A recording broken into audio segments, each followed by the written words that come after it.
estamos a casi ya una semana, ¿no?, de concluido el proceso electoral y estamos todavía en este proceso de conteo de votos y ya en la etapa prácticamente final que es este tema de las impugnaciones y las nulidades.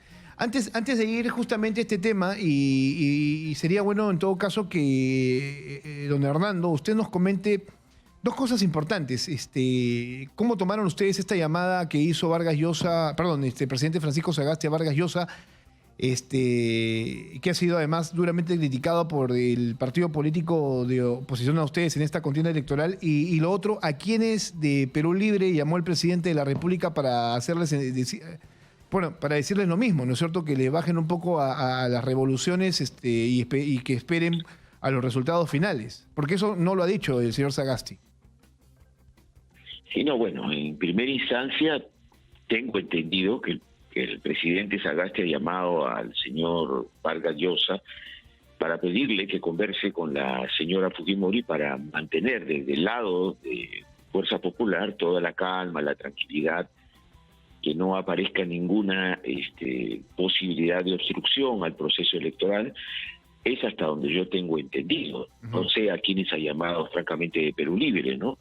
Pero supongo que la preocupación del presidente Sagasti venía por la presentación por parte de Fuerza Popular de una gran cantidad de solicitudes de nulidad que podrían postergar y hacer interminable el proceso electoral cuando hay una gran expectativa y una gran tensión en el país por conocer los resultados finales, ¿no? Y porque, bueno, es importante que este proceso electoral no se enturbie de ninguna manera, ¿no? Claro, pero más allá de eso no le podría informar. Claro, yo le comento esto porque en uno de los tweets, justamente para justificar esta llamada, Francisco Sagasti dice lo siguiente: la tarea de un jefe de Estado es hacer que el país mantenga la serenidad y la calma en momentos difíciles y complejos. En ese esfuerzo me puse en comunicación con varias personas que entendía tenían contacto con ambas candidaturas. Por eso yo le pregunto a usted, señor Ceballos, por estar además usted bastante cercano al candidato de Perú Libre, que en este caso es Pedro Castillo. ¿Ustedes no sabían de esta llamada? ¿Se han enterado también por los medios de comunicación?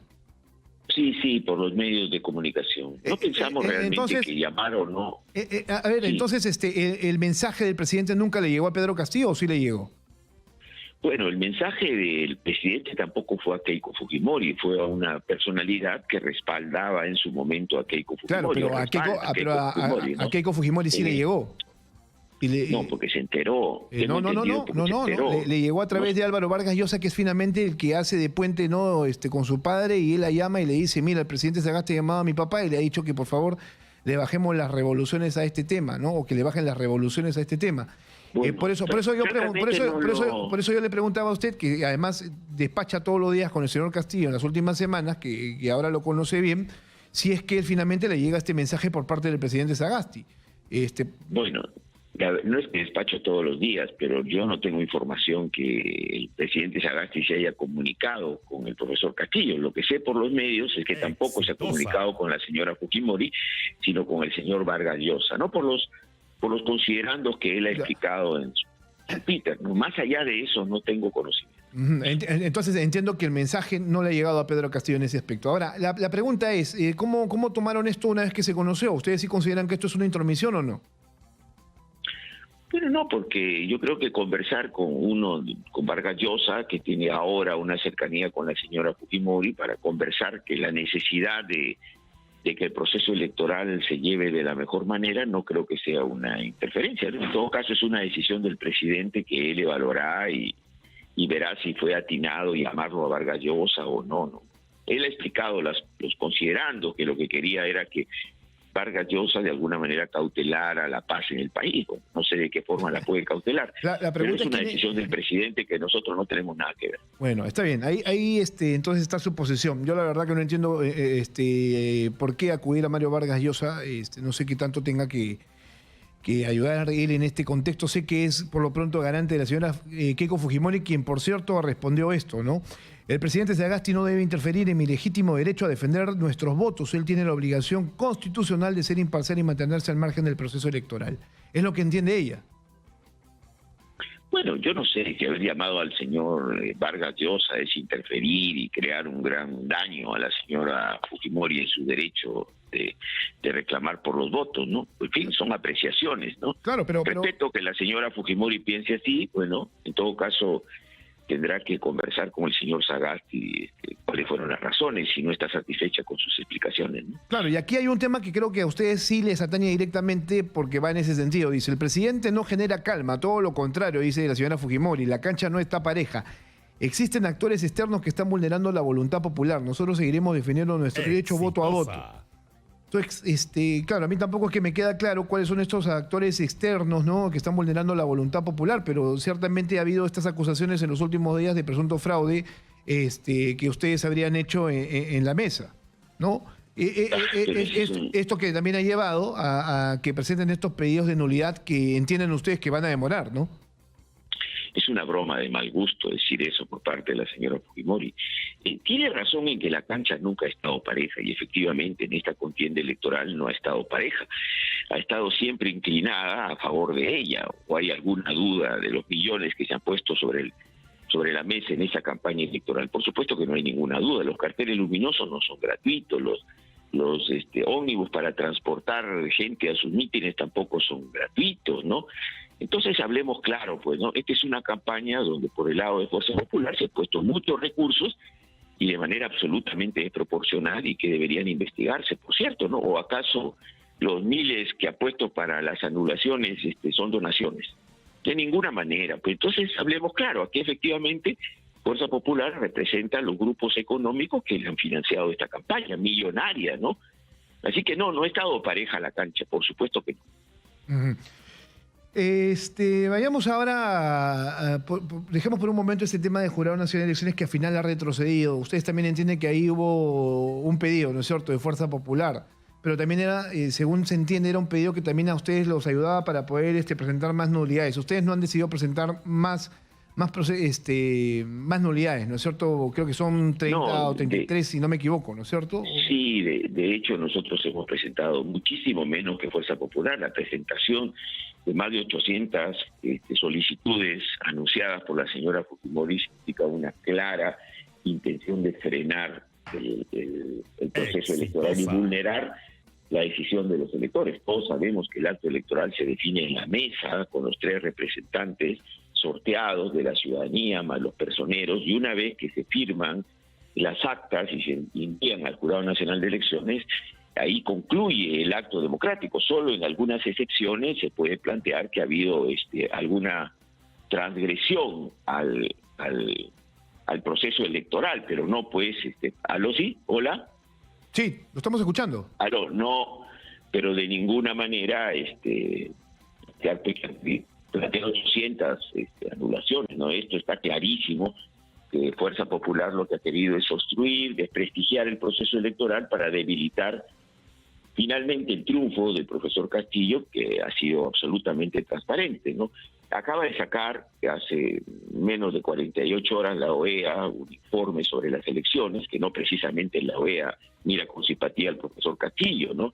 Y sin embargo ha dicho que las elecciones efectivamente han sido absolutamente normales y no ha habido ningún atisbo de alteración que atente contra la decisión ciudadana.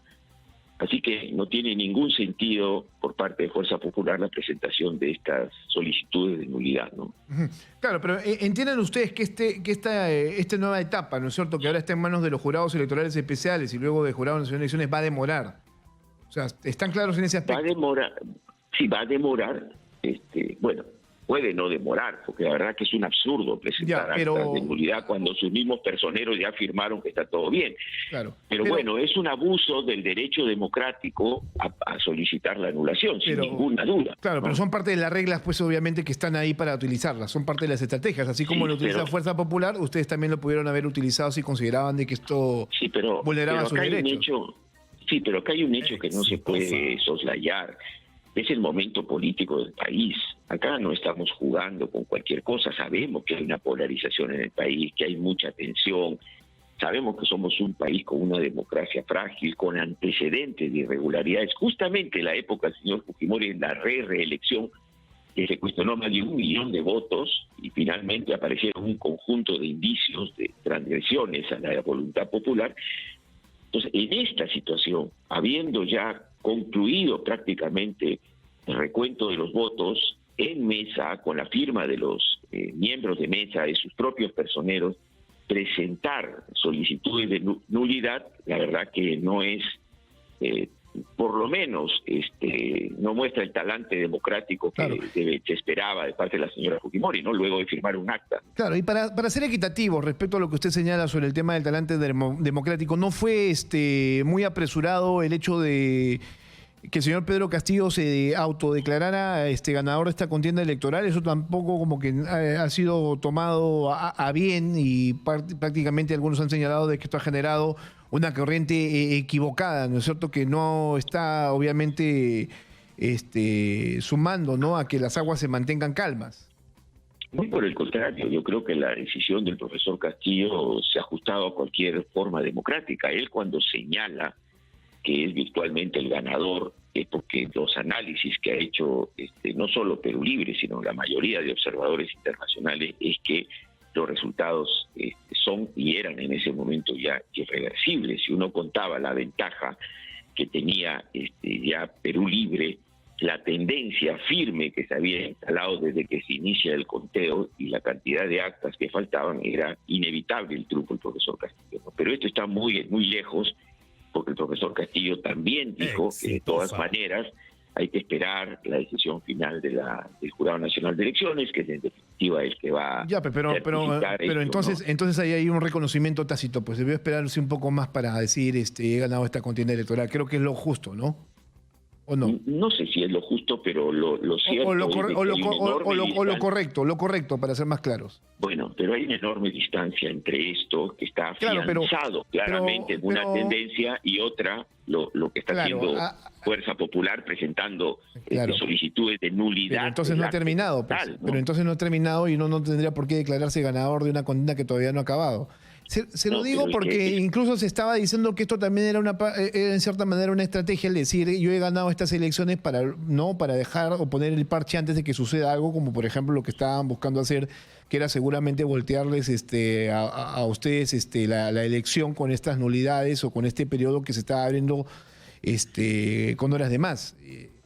Sí, pero no se trata de todo vale o de poner en el mismo nivel el planteo del profesor Castillo, que todo indica, de acuerdo no solamente a la evaluación de Perú Libre, sino de un conjunto de observadores, que esta es una tendencia irreversible, a ver que por el otro lado, por Fuerza Popular, hay una estrategia clarísima para burlar la decisión popular. ¿O usted cuestionaría que, habiendo ya firmado las actas, los tres miembros que conforman los ciudadanos que designa la mesa por parte de la OMPE, y firmado los personeros, presentar nulidad? Usted sabe que los recursos de nulidad tienen una justificación y una comprobación que debe ponerse sobre la mesa, y es absurdo eso. Es decir, no tiene ningún sentido plantear pues que aquí en 800 mesas ha habido extorsión, ha habido amenazas, ha habido un fraude clarísimo, ¿no? Sin presentar ninguna prueba, pero ninguna prueba que amerite que ha habido una sistemática vulneración del voto popular, ¿no? Claro, pero eso por lo menos es... Ese ya es un tema Sí, que obviamente está en análisis y va a ser evaluado según el criterio de los integrantes del Jurado Nacional de Elecciones. Señor Ceballos, Pedro Castillo, quien está también a la espera, a la expectativa de los resultados finales, ¿no?, de esta elección, que lo están dando como un virtual ganador. Sin embargo, todavía, yo insisto, falta que lo proclame el Jurado Nacional de Elecciones y la OMPE. Nada está dicho hasta que las instituciones que están a cargo de este proceso lo digan, y eso creo que lo estamos entendiendo todos, ¿no es cierto, señor Ceballos? Sí, efectivamente, pero también hay que señalar que matemáticamente es imposible que este proceso tenga otro ganador, ¿no? Eso está clarísimo, ¿no? La gente está totalmente informada. Pero por supuesto hay que esperar finalmente que el Jurado Nacional de Elecciones, sin mayor dilación pueda resolver esto. Es el que tiene, por supuesto, la autorización para declarar un ganador y nadie más. Bueno, entiendo yo que ustedes están al margen esto de responder mediáticamente sobre el tema de las anulaciones y lo que está pasando en el Jurado Nacional de Elecciones, también ya seguramente hablando de lo que podría ser un eventual gobierno de Pedro Castillo, ya están ustedes seguramente estructurando cuáles serían los primeros lineamientos, los primeros 100 días y cuál sería un futuro gabinete, o me equivoco.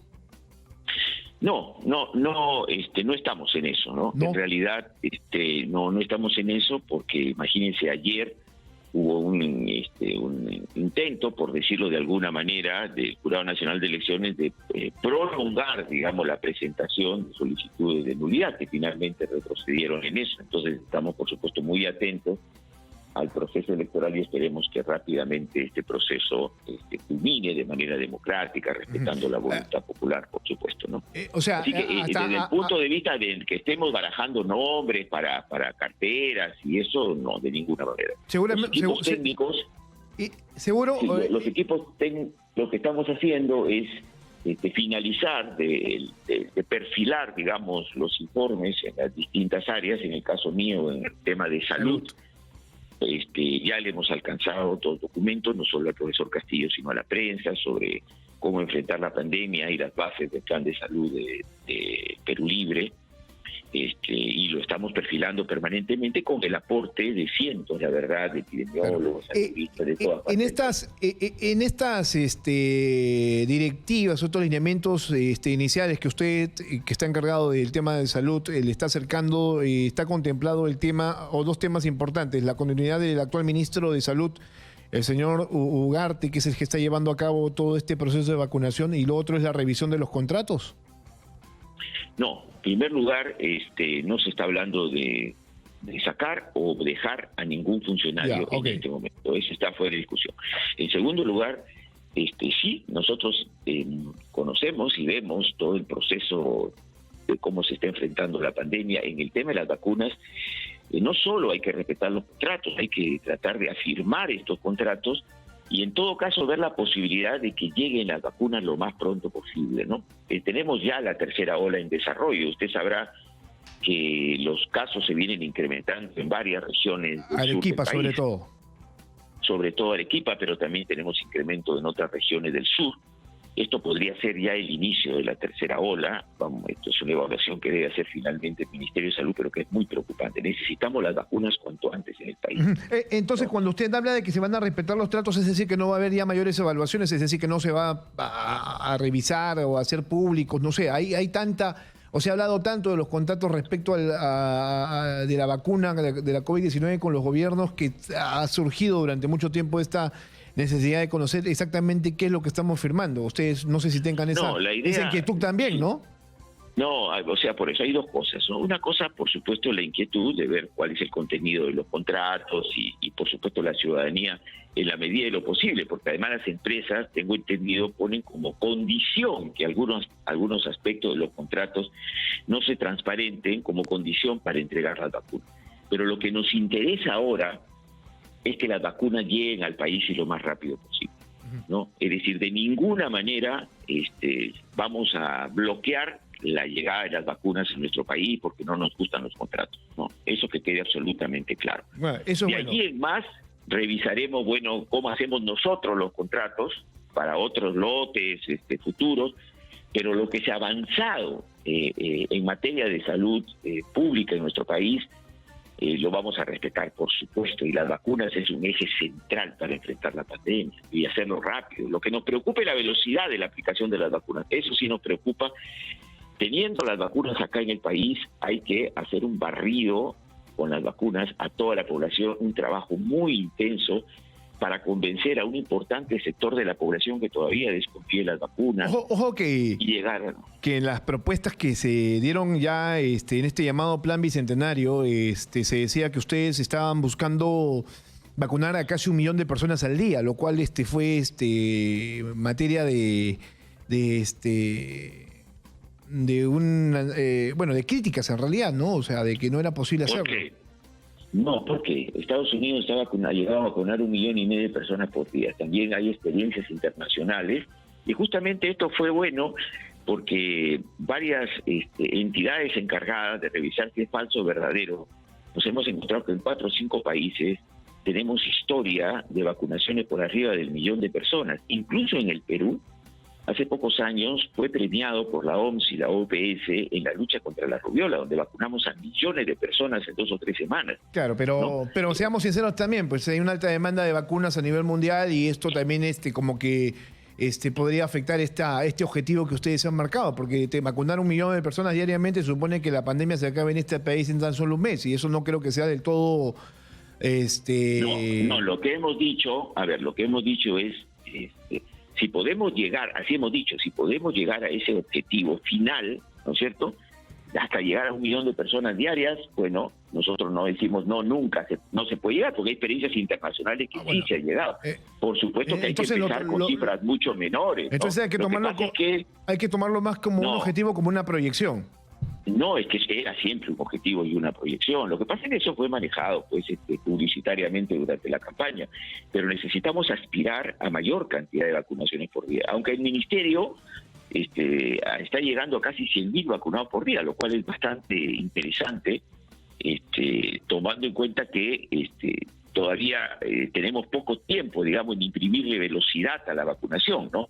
Y que lo estamos haciendo prácticamente con alrededor de 2.500 equipos del Ministerio de Salud. Necesitamos triplicar esos equipos del Ministerio de Salud. No es tan complicado formar personal para que vacune, ¿no? Entonces, uno de nuestros objetivos es hacer una vacunación masiva, rápida y en los lugares más alejados. Bien, por supuesto que esto tiene un criterio científico, porque depende del tipo de vacuna, cómo la vamos a conservar, aunque ahora hay una buena noticia, que la vacuna Pfizer no necesita 70 grados. Ya el mismo laboratorio ha anunciado que necesita algo más de 20 grados para conservarse. Eso es una buena noticia porque nos va a permitir, porque además tenemos ya compromisos por más de 20 millones de vacunas Pfizer en el país, nos va a permitir llegar con esa vacuna a lugares alejados del país. Bien, entiendo entonces por lo que estamos conversando de que ustedes están en todo este afán de aplicar el plan Bicentenario, o sea, este plan que es completamente distinto al original que presentara Perú Libre y que era de la autoría del señor Vladimir Cerrón.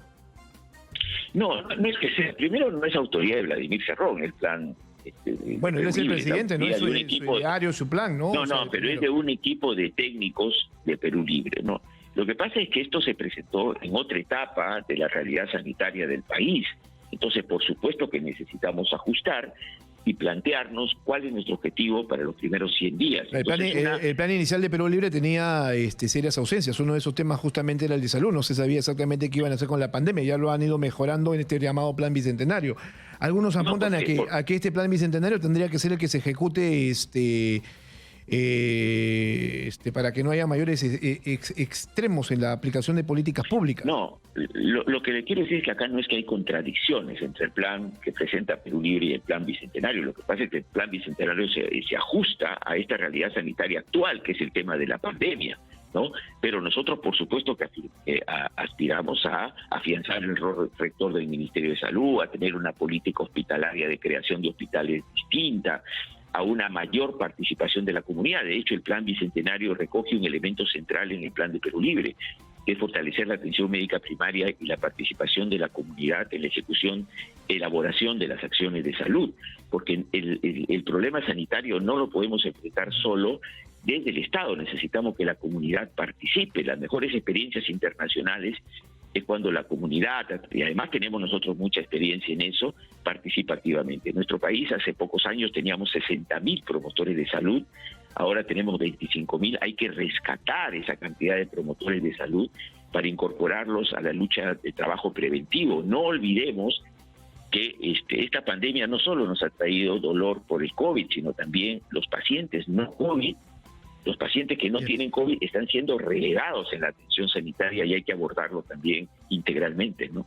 Claro. Bien, vamos terminando, señor Ceballos. ¿Qué rol está cumpliendo ahora el señor Vladimir Cerrón? Él está muy cercano al partido, ahora con mucho más contundencia, cercano a Pedro Castillo y lo otro, ¿no? O sea, ¿a qué se deben justamente sus declaraciones a través de las redes sociales? Parece que algunos invitados no son conscientes del espacio que ocupan. Les recuerdo que Perú Libre es el que ha ganado las elecciones, con lo cual ahí pareciera haber un mensaje de imposición de cosas que ellos han planteado desde un primer momento y que parece que él cuestiona el rol que están cumpliendo algunos invitados como usted, por ejemplo, que es un invitado en esta última etapa. No, yo no creo que sea así. En primer lugar, Vladimir Cerrón es el presidente del Partido Perú Libre y es absolutamente lógico que juegue ese rol, ¿no? Acá Perú Libre es el partido que invitó al profesor Castillo a postular a la República. Entonces, el rol de Vladimir Cerrón opinando políticamente y fortaleciendo su partido, nadie se lo puede pero a ver, acá este mensaje no... Permítame terminar la idea.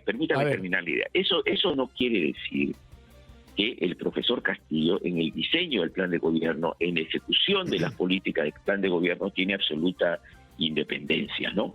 Entonces, no es que el señor Cerrón interfiera en ningún momento. El señor Cerrón juega su rol, que tiene que hacerlo porque es el dirigente del Partido Perú Libre, y acá el elegido por el pueblo para gobernar los próximos 5 años es el profesor Castillo, y el profesor Castillo no va a regalar ninguna decisión a nadie, ¿no? Eso que quede absolutamente claro, lo cual no quiere decir que no hay que coordinar con todos los sectores, incluido por supuesto y desde luego Perú Libre, ¿no? Para ir diseñando todas las políticas que lleve adelante el nuevo gobierno, ¿no? Pero esto es parte de una decisión del profesor Castillo, es decir, llevar adelante su gobierno con el mayor consenso que se pueda en el país, ¿no? Tiene un norte que es resolver 3 o 4 cosas: la reactivación económica, el derecho a la salud, a la educación, mejorar un empleo digno, reactivar la economía impulsando a las MIPES, impulsando el agro, y en ese camino, pues todos los que se van a sumar, que espero que sean muchos y sea la mayoría del país, pues bienvenidos, ¿no? Acá no van a haber exclusiones de ninguna naturaleza, pero las decisiones que quede claro en el gobierno las toma el profesor Castillo. Y entonces, ¿a quién se refiere este señor con invitados que no están conscientes de su espacio dentro de este proyecto político? No, la verdad que no tengo idea, habría que preguntarle a... Yo le pongo como ejemplo la presencia de Juntos por el Perú, o sea, es decir, de Verónica Mendoza y sus técnicos. ¿Están ustedes trabajando en conjunto, en armonía? ¿No hay ningún tipo de situación anómala en esta sociedad?